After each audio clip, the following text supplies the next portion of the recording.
Brasil de Fato 20 anos. Apoie e lute.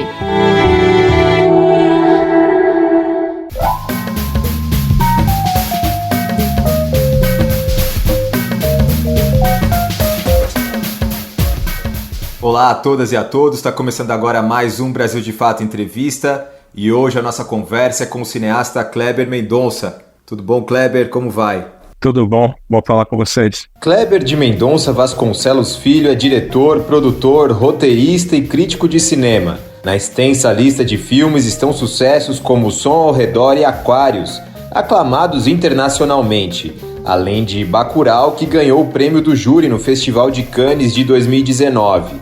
Neste ano, Kleber lança o documentário Retratos Fantasmas.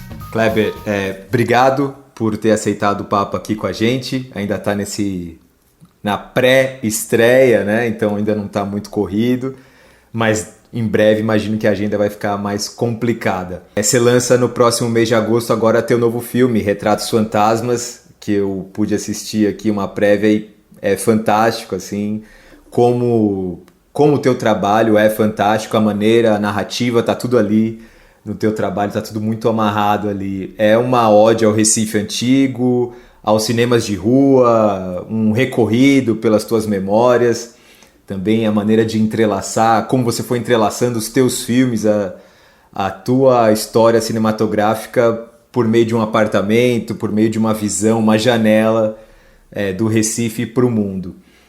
De onde é que surgiu a ideia de fazer esse resgate das tuas imagens de arquivo e também a ideia do filme? Eu acho que, para responder de uma maneira bem, talvez, bem do início, veio de um desejo de ver o Recife registrado de uma outra forma, porque, em geral, cidades, né, eu falo isso de qualquer cidade no Brasil e até no mundo, cidades, elas são...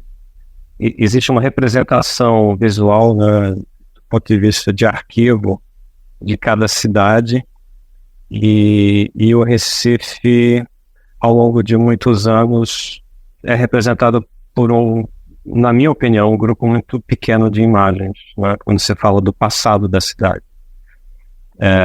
E algumas dessas imagens elas são repetidas à exaustão, né? Isso acontece também com outras cidades, né? Como se você meio que esperasse aquelas imagens que, quando fala do passado, você vê São Paulo, talvez as imagens da Avenida Paulista nos anos 30, 40, ou você vê o Vale do Anhangabaú, e geralmente são as mesmas imagens. Isso talvez ainda mais grave no Recife, e eu queria talvez montar um álbum, um novo álbum, uma nova pasta de imagens dessa cidade que eu conheço tão bem. E eu acho que muitas dessas imagens elas vêm do próprio cinema.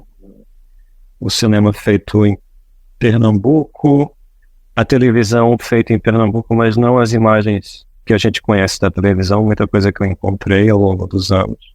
E também pelo fato de que eu, no início dos anos 90, estava me formando em jornalismo, e o meu projeto de fim de curso foram 2 documentários, um se chama Casa de Imagem, o outro Homem de Projeção, porque naquela época eu estava muito ciente de que algumas das principais salas clássicas do passado do centro do Recife, elas estariam desaparecendo muito em breve. E, de fato, entre 89 e 92, eu registrei muitas dessas salas que estavam em atividade e 2 delas, muito importantes, elas fecharam em 92.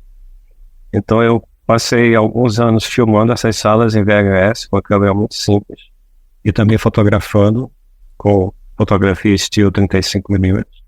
É um trabalho feito na Universidade Federal de Pernambuco, na época com alguns colegas de classe, uma delas Elissama Cantanice, e nós fizemos esses registros. Eu guardei esse material, inclusive aqui atrás, nessas estantes, tem a maior parte deles. E eu sempre achei que era um material muito interessante. O tempo passou e o tempo faz alguma coisa, né, com fotografia, com imagens em movimento. E eu achei que o tempo foi muito bom para esse material. Você vê, às vezes, uma foto pessoal, uma foto de família, uma foto de amigos, o tempo passa 15, 20 anos depois e a foto ela agrega valores que agem em torno das fotos.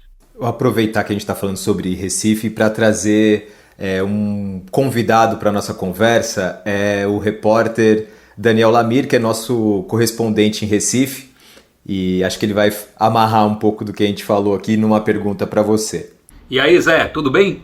Olha, também vou aqui saudar, agradecer a presença do nosso convidado, Kleber Mendonça Filho, que está com a gente aqui no Brasil de Fato Entrevista. Então, primeiramente, Kleber, te parabenizar por mais uma produção cinematográfica tão genial que está sendo compartilhada.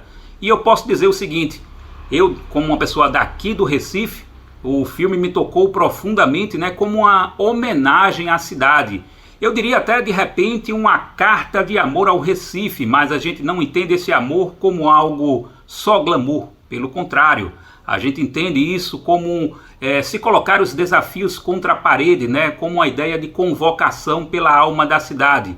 E aí, para mim, isso foi muito forte, né? Porque eu acho que quando a gente decide, né, escrever, contar a nossa própria história, nossa vida em si, as nossas experiências, elas já são uma justificativa, né? A gente não precisa de nenhuma outra justificativa para contar essas nossas histórias. Então, eu penso se essa mesma justificativa serviu para você contar de onde você veio, né, a cidade do Recife, nessa filmagem também que a gente está acompanhando aqui. Seria por isso mesmo? Seria essa questão dos pertencimentos, uma relação entre nós, as nossas diversas formas de expressão e os nossos lugares? É por aí, Kleber? Eu gosto do Recife, mas é delicado porque às vezes o próprio pernambucano tem uma postura meio assim, o pernambucano é muito bairrista, né?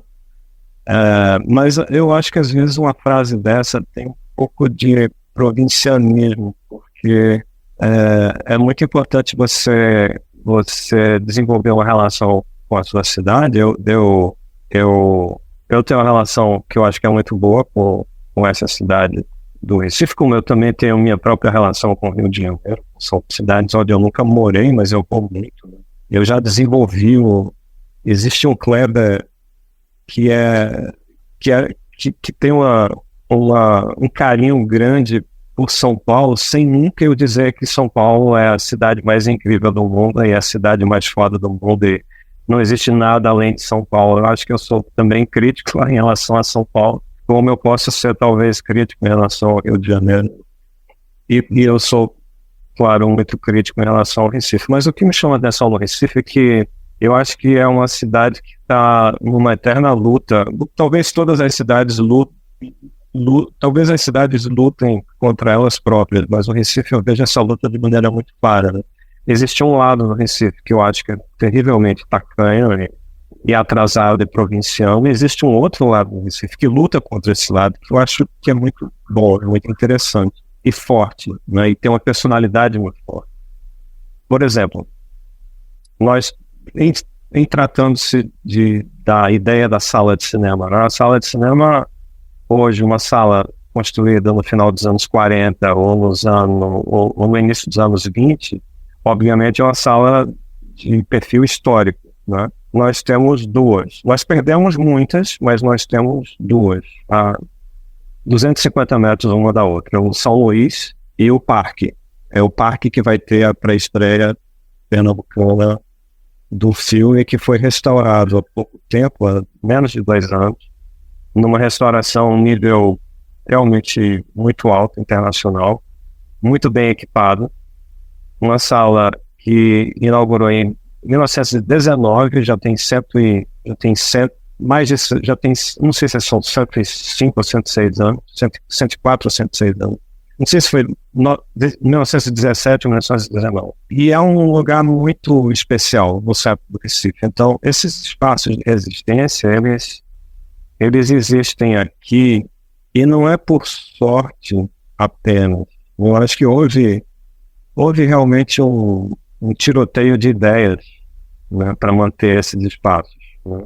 E muita luta, né, de muita gente, né? Gente do teatro, gente do cinema, políticos e pessoas da vida pública que por acaso tinham uma queda para a cultura e que fizeram o que tinham que fazer para manter esse lugar. E comparativamente, é muito curioso, mas uma cidade como São Paulo, onde está o dinheiro do Brasil concentrado, não conseguiu ou optou por não salvar nenhuma dessas salas. A gente não tem em São Paulo um São Luís ou um Teatro Parque. Então esse é só um exemplo. A gente pode falar do cinema pernambucano, o que aconteceu nos anos 90 na música aqui, das artes plásticas, da literatura, João Cabral do Melo Neto. Tem várias coisas interessantes que são, na verdade, difíceis de explicar, né? Se você é sensível à cultura, você pode sentir isso, né, que acontece nessa cidade, nesse estado. Então, isso é uma das coisas que sempre me estimulou muito no Recife, meio como antídoto para todo tipo de bizarrice que também acontece nessa cidade do outro lado. Sim. Tem uma passagem no filme que você fala, um cinema como esse ajuda a construir caráter, né? Obviamente, aquelas salas de cinema que você retrata no filme ajudaram a forjar o teu caráter. Mas elas, como a gente tem falado aqui, viraram quase um item de colecionador, um lugar para cinéfilo, né?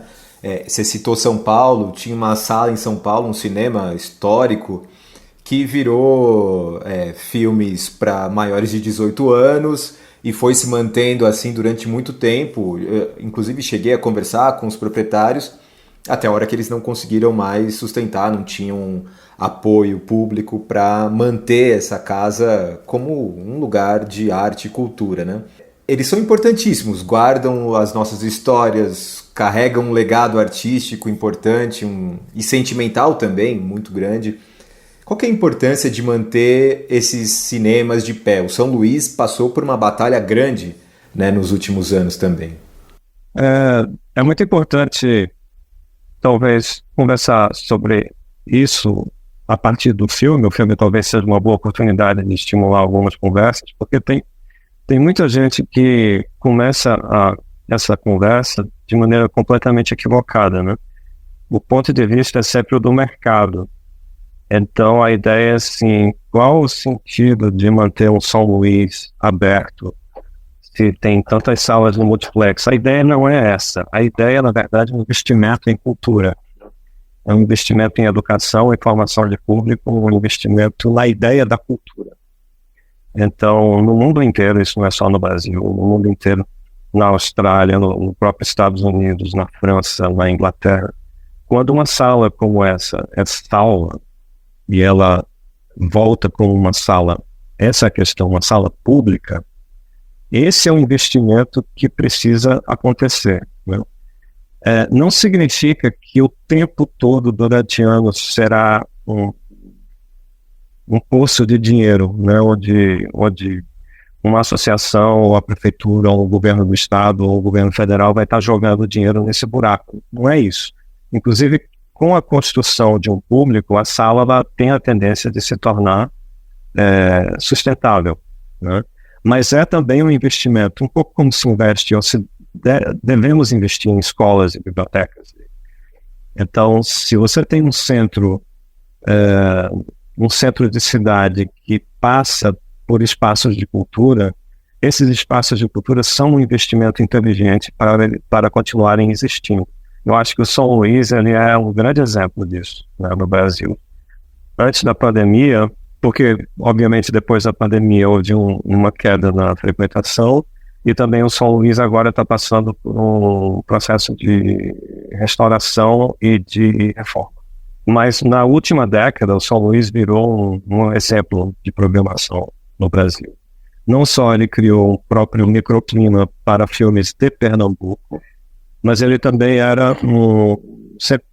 ele abriu as portas para filmes do mundo inteiro, e às vezes até filmes chamados comerciais. Então ele conseguiu concentrar um público muito específico. E foi um agitador cultural também ali, né?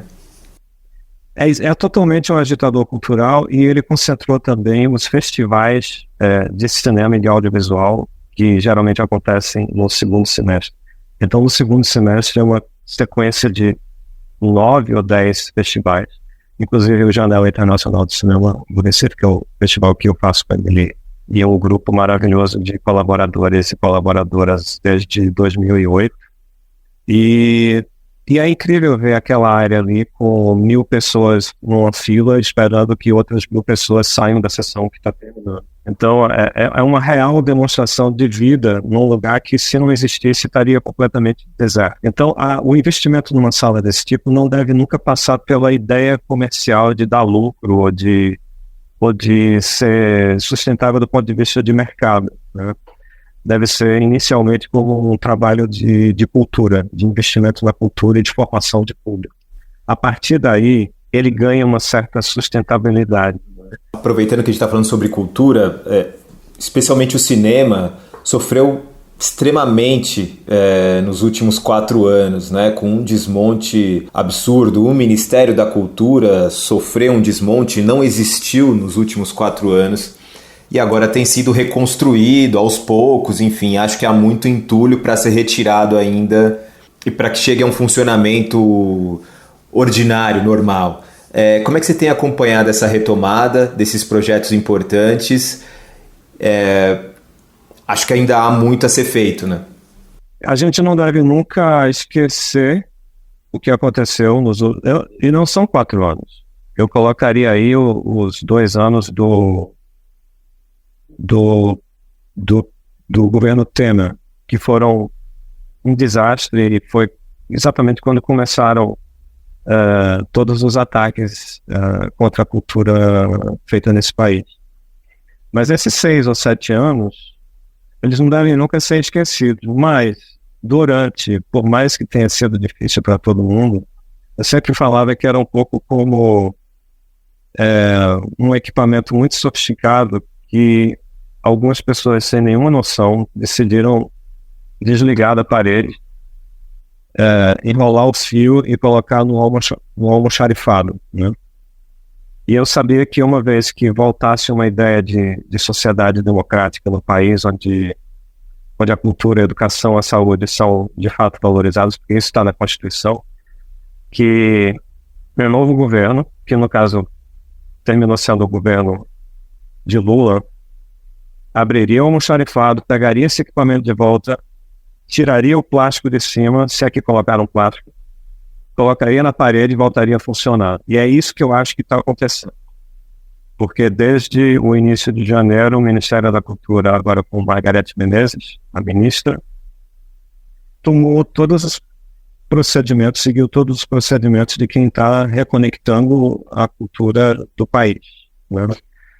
E como alguém que faz parte dessa cadeia produtiva da cultura, e o meu último filme feito com Juliano Dornelles, o Bacurau, a gente estava viajando em plena presidência do Bolsonaro, a gente viu de maneira muito forte, né? Quando a gente vai para o exterior, um filme brasileiro que teve muito prestígio, muita atenção, nós éramos os representantes do país naquele momento. Nós éramos os convidados para um jantar quando nós sabíamos ou éramos informados que representantes da embaixada tinham ficado fora do jantar. E isso foi porque os anfitriões estrangeiros, no Canadá, na França, nos Estados Unidos, na Espanha, eles escolheram que nós estivéssemos num jantar e os outros não estivessem. Então, essa ideia da cultura, ela nunca... Os observadores externos nunca perderam de vista o que estava realmente acontecendo. Isso foi muito curioso. Voltando para o Brasil, a gente entrava naquele mesmo clima trágico de sermos ignorados e sermos atacados nas redes sociais, como se todo mundo que trabalha com cultura fosse algum tipo de vagabundo, né? Ou vagabunda.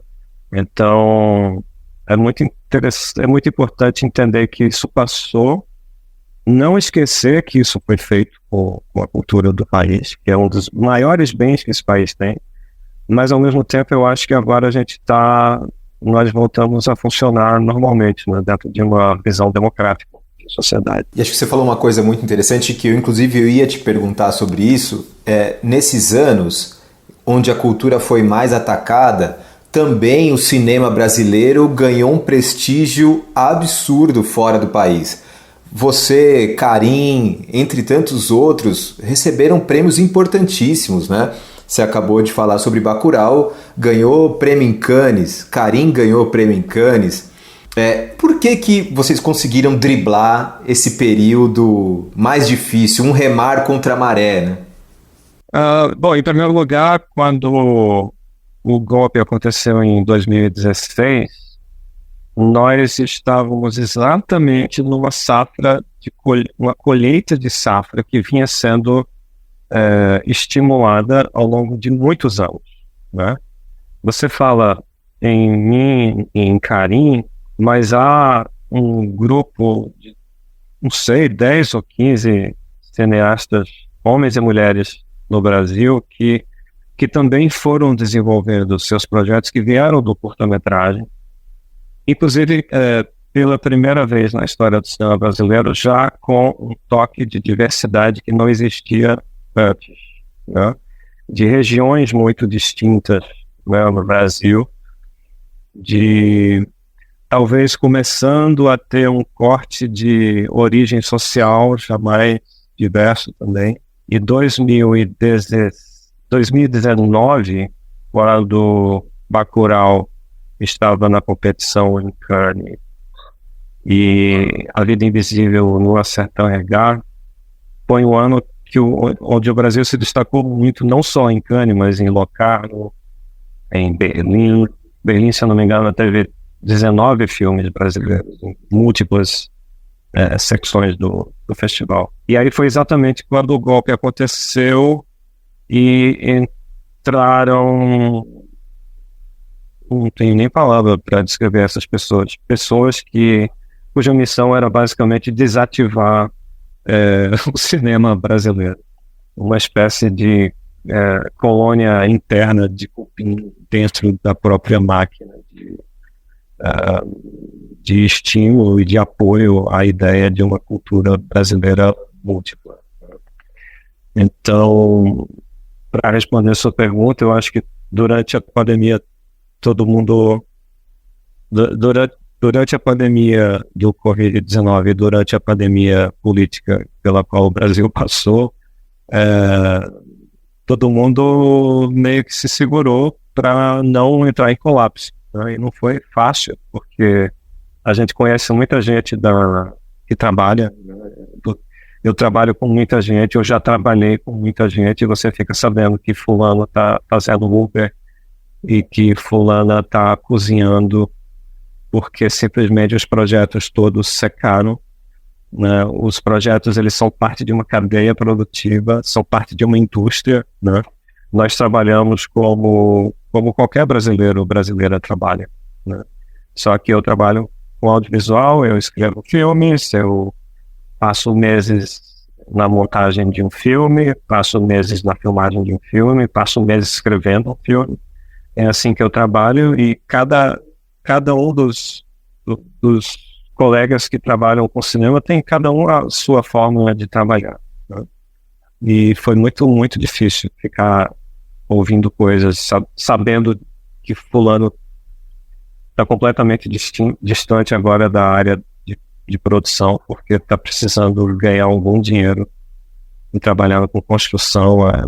Foi muito difícil, muito, muito triste, né, aquele período, e que eu espero que agora a gente esteja de volta ligado. O presidente Lula falou, inclusive, há pouco tempo sobre isso, né? Como a cultura é uma cadeia produtiva, né? Ela gera emprego para além de levar conhecimento, entretenimento, enfim, de debates possíveis, mas como ela é uma cadeia produtiva mesmo, e que tem muita gente que depende disso. E aí eu queria fechar o nosso papo falando também sobre um assunto que tem, acho que, a ver com esse tema, como é que você tem visto a greve dos atores e roteiristas em Hollywood? Você acha que essa conversa ela já deveria ter chegado por aqui?